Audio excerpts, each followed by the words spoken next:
All right, welcome to today's explainer. Today, we're going to take a really remarkable, kind of macro to micro journey alongside a single drop of blood. We're diving into one of the most vital, yet, let's be honest, totally underappreciated systems in human biology. So think about this for a second. How exactly does your body clean its entire blood supply? Because it's happening continuously, literally every single second. Your blood is constantly picking up metabolic waste from every cell in your body. And if that waste isn't removed, well, the whole system just crashes. So how on earth does the body pull off this monumental, nonstop filtration act? Let's get into part one, meet the kidneys. If we peel back the outer surface of the kidney, we reveal this incredibly structured cross-sectional anatomy. The outer layer is the renal cortex, which kind of wraps right around the inner renal medulla. And inside that medulla, you've got these triangular structures. Those are the renal pyramids. All of this architecture funnels down into the major and minor calyces and finally drops into the renal pelvis. It's this beautifully organized biological facility designed for one single purpose: processing fluid. Moving on to part two, journey to the nephron. So the bright red blood rushes in through the primary renal artery, and it immediately starts splitting. It shoots into the segmental artery, branches again into the interlobar artery right between those pyramids we just talked about. Then it curves along the arcuate artery, branches once more into the cortical radiate artery, and finally, it squeezes into the tiny afferent arteriole. We have literally gone from a massive, high-speed highway down to a microscopic one-lane dirt road. And all of those microscopic branches lead to the staggering fact: there are 1 million microscopic nephrons in each kidney. That means you have 2 million in total across your body. The nephron is the actual functional unit doing the dirty work. You don't just have two main filters, you have 2 million parallel microfilters working in perfect unison right now, as you sit here watching this explainer. Which brings us to part three, the glomerular filter. Inside a tiny structure called Bowman's capsule sits the glomerulus. It's basically a little knot of capillaries with a highly selective filtration membrane. Blood cells are flowing rapidly, pressure builds up, and it forces material out. Water just flashes right through. Glucose, amino acids, sodium ions, and waste products like urea, they are all pushed out of the blood and into the capsule as a fluid we call filtrate. But here is where the biological bouncer steps in. What gets bounced back? Large proteins and red blood cells. They hit that filtration membrane and are immediately rejected, forced to stay inside the capillaries. Your body is brilliant. It aggressively protects its essential heavy hitters. It absolutely cannot afford to lose your red blood cells or your large proteins, so they're safely kept in the bloodstream to continue doing their jobs.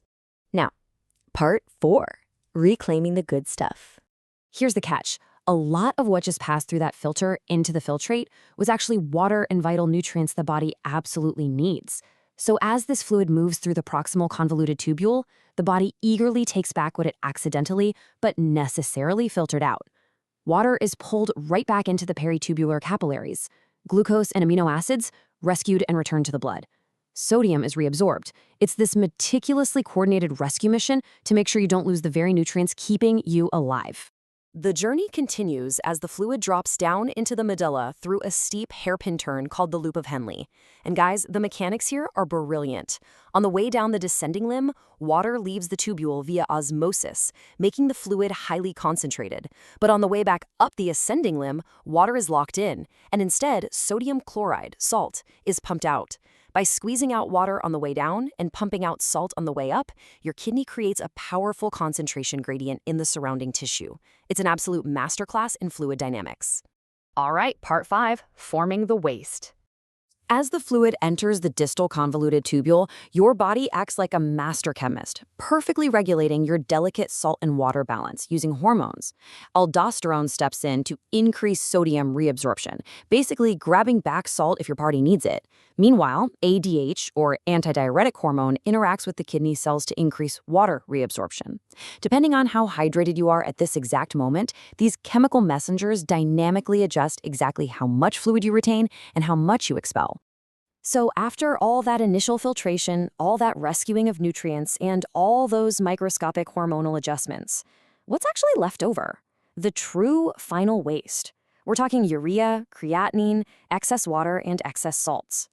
This highly concentrated waste funnels down the collecting duct, drops down into the renal pelvis, and travels out through the ureter straight to your bladder. The garbage is finally being taken out. Finally, part 6, balance restored. To truly appreciate this microscopic process, we need to consider the dramatic difference it makes on the macro scale. Before hitting the kidney, the blood was burdened with high waste, toxins, and extra water. Afterward, you've got clean blood, perfectly balanced electrolytes, and normalized water levels.